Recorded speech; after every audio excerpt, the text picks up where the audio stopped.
Hello, I'm making this video for my functional grammar class because unfortunately this week we cannot meet in person in the classroom. So I would like to talk about register and genre. That's our next topic, and actually I've made a video about register and genre previously, but I hope by making another video about that same topic I can explain it in a shorter duration and with a shorter video, hopefully. So let's get to the topic, register and genre. So class, previously we have talked about transitivity, and then we also have talked about mood and modality, and then theme and rhyme. And if you remember our discussion about meta functions, you would know that transitivity, mood and modality, and then theme and rhyme, they all talk about text. Transitivity, which consists of processes, participants, and circumstances, they actually deal with ideational meta function, right? Or you might also refer to it as logical meta function, ideational and logical meta function. And then the next topic, mood and modality, they actually deal with interpersonal meta function. And the last one, theme and rhyme, they deal with textual meta function. And the three of them, transitivity, mood and modality, and then theme and rhyme, they talk about text, right? So in functional grammar, if you are going to produce text, whether it's spoken text or written text, basically you're making the text in relation to their functions, and in this case you're gonna employ different aspects of functions or meaning of text, and that's transitivity, mood and modality, and theme and rhyme. Now our topic of this video is register and genre, and I'd like to highlight the notion of register and genre. They're actually not talking about text, even though they're related to text, of course, but we're moving on to another aspect of of language, and that's gonna be context. And if you remember, in our first meeting we have discussed that the main characteristic of functional grammar is that it takes into account the notion of context in addition to text. And we have agreed that when we're producing text, it's always related to context. I mean, the text that we produce is always influenced by the context, and vice versa, actually. Oftentimes, the context in which we are communicating is also shaped by the text that we are producing. So I'd like to say that text and context are two interrelated aspects in language. Now, let's talk about register and genre. So what are register and genre? Register and genre are frameworks that we use in functional grammar to analyze context. Because if we are producing text based on context, it means that we can analyze text using transitivity, mood and modality, and then theme and rhyme. And then we can analyze context using register and genre. So let's get to some examples of how context influences text. Now, you might imagine when you are communicating to your best friend, and then you're gonna be using language, right, in communicating with your best friend. For example, you're going to invite your best friend to a wedding. So let's say you're getting married, and then you're gonna invite your best friend to your wedding. What would you say to your friend? Now, think about the language that you will use, okay? What kind of language do you think you will use to invite your best friend to your wedding? Now, I'm gonna give you another context in which you're gonna be inviting your, let's say, a boss. So if you're going to invite your boss to your wedding, will you use the same language? Will you use the same words like those that you use to talk to your best friend, I don't think you're gonna be using the same language, right? So just by looking at the context, even though both are quite similar, right? But with one small change, namely the participants. So the first one when we're talking to our best friend, and then the second one when we're talking to our boss, those two are actually constitute two different contexts, and due to those two different contexts, we will use two different styles of language, because when we're talking to our best friend, of course we're gonna be using different sentences, different words, compared to when we're talking to our boss. Even though we are inviting them to our wedding, the topic is quite the same or similar, right?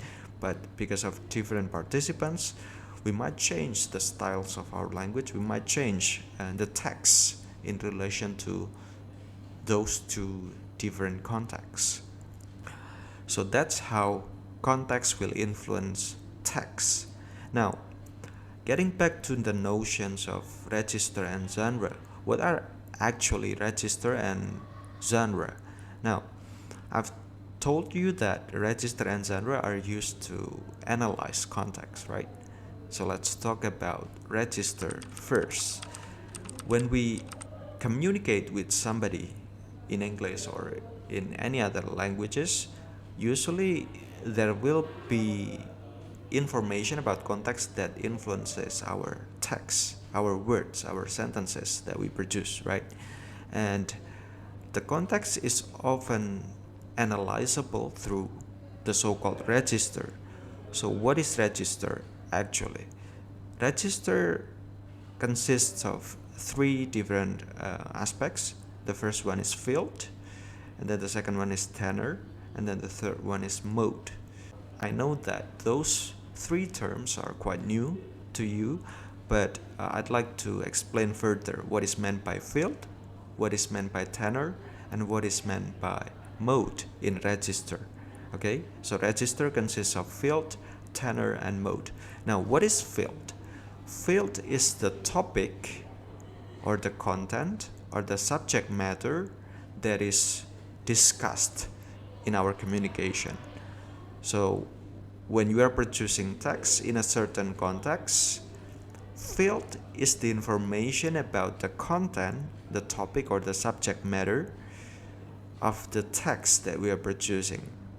So we can say that field or topic or content or subject matter is one aspect of context that influences our text, that influences our language.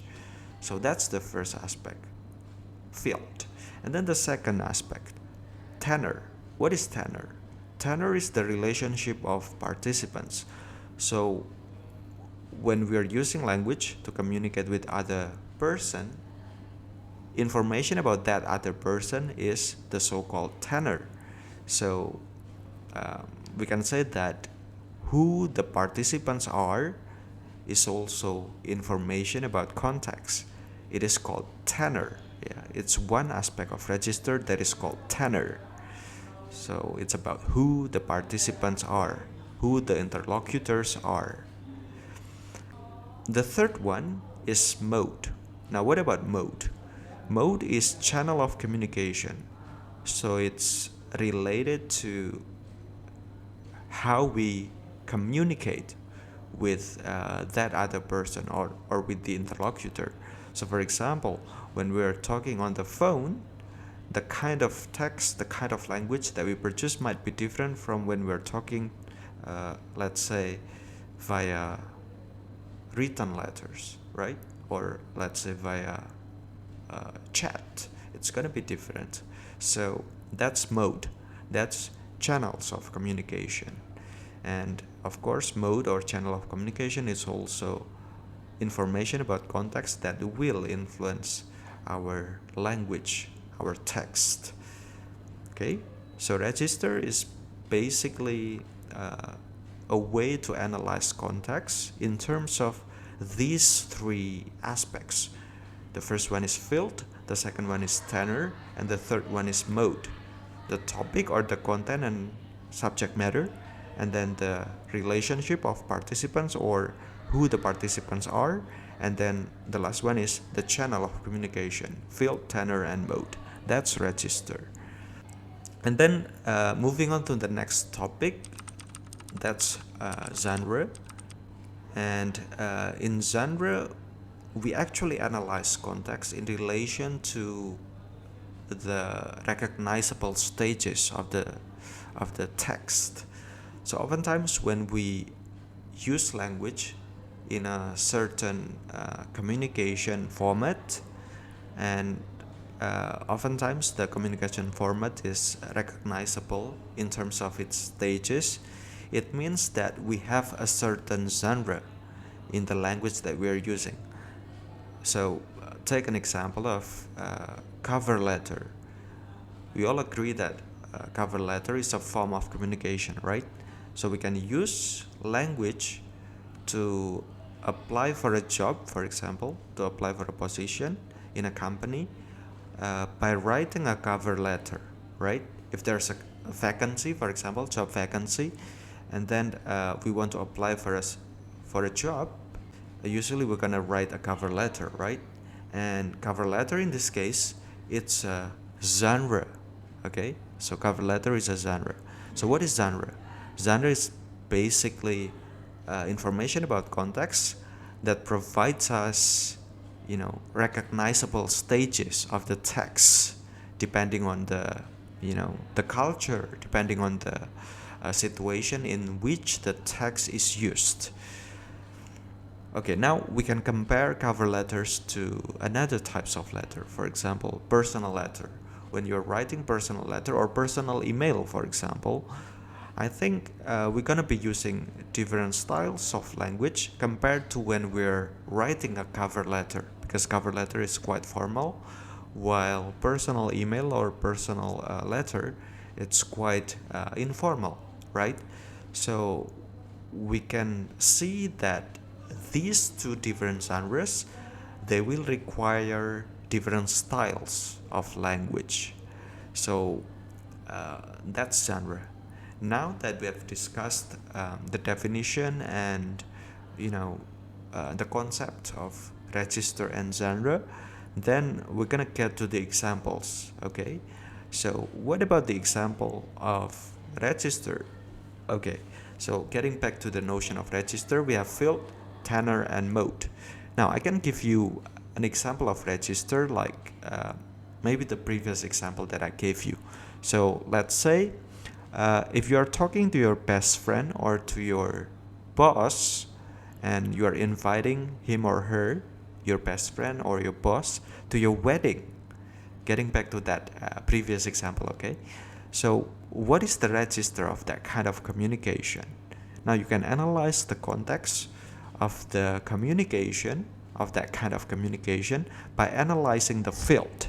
So what is the field of the communication? If you're inviting your boss or your best friend to your wedding, it means that the field, the topic or the subject matter of your communication is all about wedding, right? So you can say that the field is wedding, or you can get more specific about it by saying, for example, wedding invitation.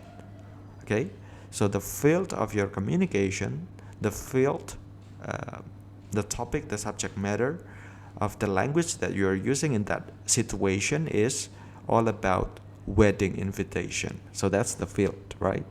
Now, what about the tenor? You know that the tenor is all about the relationship between the participants, right? Now, if you're inviting your best friend to your wedding, it means that the tenor is the relationship between best friends, right? So the tenor is the relationship between two best friends, you and your best friend in this case, right? And in the second scenario, we can analyze the tenor, and that's the relationship between an employee and his or her boss, right? You as the employee and another participant, and that's your boss. So we can say in the second scenario The tenor is the relationship between an employee and his or her boss, right? That's the tenor, the relationship between participants. It's about who the participants or the interlocutors are. Now, what about the last aspect of register? What about the mode? So mode is the channel of communication, right? So we're gonna need to ask, in what mode of communication is the text being communicated? When you're inviting your best friend, for example, will you be inviting him or her via, let's say, email, or whether you're going to invite him or her via a phone call, or maybe via a written letter? What mode will you be using in communicating with your interlocutor? If you're going to use an email, for example, it means that the mode is email, right? The mode is email communication.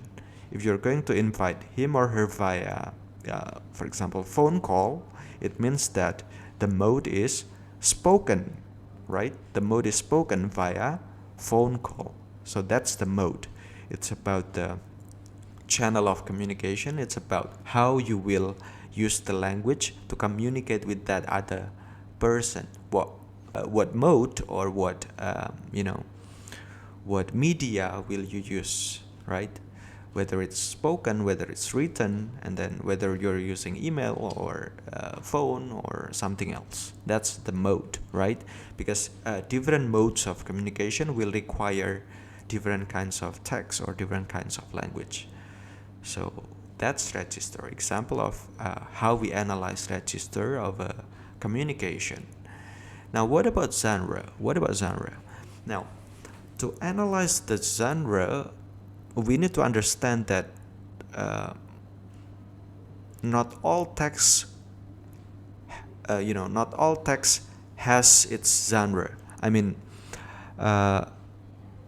we need to identify a genre of a text depending on whether the text has any recognizable stages or not.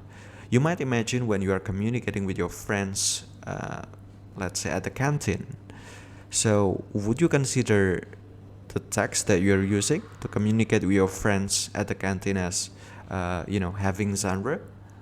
So it's quite debatable, right? Because conversation at the canteen, because it's very informal, right? And it can go, you can talk about many topics at the canteen, right? So it's quite, informal, and then I'm not sure if we can identify the recognizable stages of the text we're using in that conversation at the canteen, right? What about the register? Of course, we can analyze the register. So, for example, if those communicating at the canteens are friends, so the tenor would be relationship between friends, right? And then if the topic that's being discussed at the canteen is about foods, for example, so we can say that the field, the topic is foods. And then if the channel of communication is spoken conversation, right? Spoken conversation, direct conversation at canteen, so we can say that the mode, the channel of communication is spoken at the canteen, right? So we can always analyze register of any language in use, but not every language in use, not every communication has a genre, because that example of communication that's taking place at the canteen, I don't think it has a genre. I don't think it has a recognizable stages, right? So when you want to analyze the genre of a certain text, you need to understand that not all text has a genre, okay? And the criterion to make sure that a text has a genre is, you can ask question like, does it have any recognizable stages or not?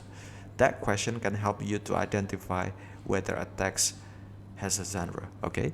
So let's look at an example of a text that has a genre. Now, what kind of text do you think has recognizable stages? What kind of text, what kind of language in use do you think can be broken down into certain, certain format and then can be broken down into several parts, right? Because genre is about recognizable stages. Could you give an example of genre of text? Okay, so one example of genre of text that we can identify is recipe. Recipe is an example of genre of text. Why is it a genre of text? Because a recipe has recognizable stages. You might, you might analyze recipes, some recipes, as having similar patterns. Now, usually in a recipe, usually it will have the title, probably, right? The title, like for example, how to make, I don't know, how to make fried chicken, how to cook fried chicken, or how to make I don't know, like spaghetti, for example, how to make spaghetti. That can be the title of the recipe, right? And then you might analyze the recipe in terms of the patterns, the format. Does it have any recognizable stages? Well, yes. Maybe a recipe might have a hook, for example, and then it might have a practical details. For example, it might have practical details, and then ingredients, right? And then the instructions of how to make something, because recipe, it's all about how to make foods, right? How to make food. So usually you will have instructions in addition to the ingredients, right? And then you might have nutrition details, or you might have some helpful tips about the food that you're making. So yeah, is it a genre? Yes, because it has recognizable stages, and a recipe must have at least a title, and then I think ingredients, right? That's a must-have elements of a recipe, and then another one probably is instructions or the directions. Yeah, so recipe must have those elements. Recipe must have those recognizable stages like title, and then ingredients, and then directions of how to make that certain kind of food, right? And then it might have some other details, right? So what about the other types of genres of text? Of course, you can mention various other types of genres, like for example personal letter, like what I've provided earlier, right? Personal letter is an example of genre.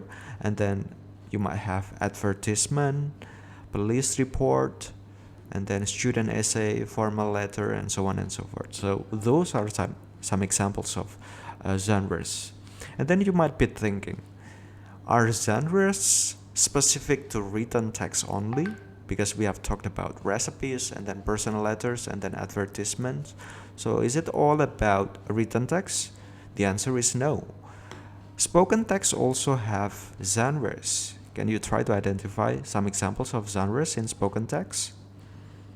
Well, you might have speech, right?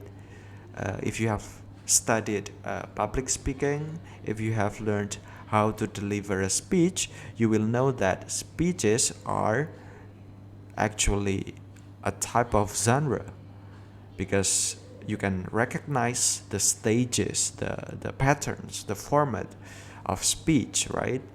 So that's a genre of text. And then another example of spoken text genre might be, let's say, debate, because when you're having a debate, when you are participating in a debate competition, for example, you will know that it has certain structure. It has certain recognizable stages in a debate, right? So yeah, speech and debate are some examples of spoken text genre, right? So those are examples of genres of text. Okay, everyone. So finally, we have covered,